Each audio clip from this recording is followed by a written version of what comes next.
My name is Tom Copperthwaite. I'm a candidate for Executive Board in TA Surface Maintenance. And I'm also a member of Transit Workers for a Fighting Union. It's December 2nd, and I wanted to talk to some of you guys about congestion pricing. Now our MTA bosses, and the biggest boss of all, Governor Hochul, has decided to reimpose congestion pricing on the working people and commuters of our city. Now what's that about? Originally it was going to be a $15 toll. Well, they say we got great savings. They're bringing it down to a mere $9, a $9 entry fee into Lower Manhattan, which they contend will soon be a playground for the rich. And supposedly that's going to be used to pay for upgrading the city's rotting transit system. Actually, it's just another way to electronically pickpocket, fleece, and bleed the hardworking people of the city yet again. This is bonkers. Workers already can't afford to live in this town. Rent is through the roof, and taxes, fares, tolls, fees are killing us by 1,000 cuts.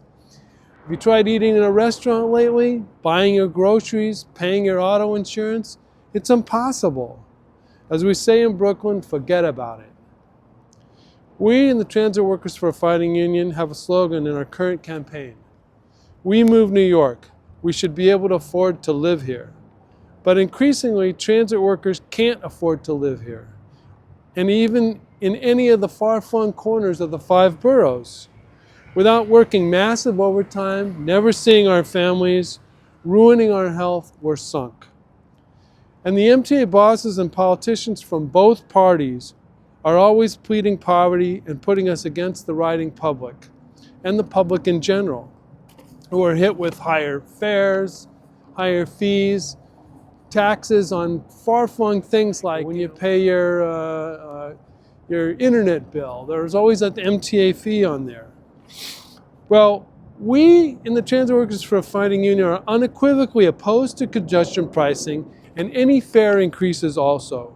We need billions to rebuild New York City subways and billions for fast, safe, efficient mass transit. This country's rulers have hundreds of billions, trillions in fact, to spend on slaughters abroad like in Ukraine or in Palestine. Watch what happens when Wall Street takes a tumble. The Treasury Department and the Federal Reserve get together and in one afternoon they have tens, even hundreds of billions of dollars to bail out the big banks. The working people already pay too much. Shouldn't mass transit actually be free or at nominal cost? Say $0.25 to get on board and go to work, go to school, go to the doctor, or go to a park or museum.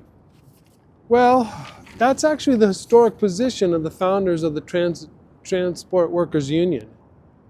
But long ago, they too made a deal with the devil to support fare increases so as long as a few crumbs come our way in the form of wage hikes. Shortly after Hochul announced her push to reinstate congestion pricing, TWU International President John Samuelson announced his support for the plan, noting the bogus savings that supposedly people are getting because they reduced it from 15 to 9. And by the way, they're going to raise it to 15, sure enough. Transit workers are left to wonder, what did Samuelson get by this betrayal of the working people of New York? Some more bus jobs is what he mentioned, but it doesn't add up. The boss's gutter press, whether it's the New York Times, the Post, Daily News, no matter who it is, they're going to have a field day telling New Yorkers how they're getting slammed with a new toll and new taxi and delivery fees, no doubt, so that the MTA can pay for our supposedly exorbitant wages and pensions. We can barely get by. We in the Transit Workers for a Fighting Union have a different plan.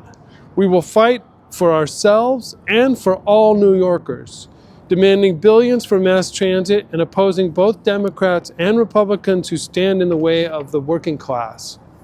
We will ally with the rest of city labor, teachers, sanitation, hospitals, city workers, construction workers, and everyone else to oppose anti-working class measures like congestion pricing or anti-labor legislation like the slave labor Taylor law. As allies of the public, we will fight for real wage increases and for full COLA, cost of living adjustments, so we can afford to live and raise our families in our city. We're transit workers for a fighting union, the real deal. Vote for us, and until next time, take care.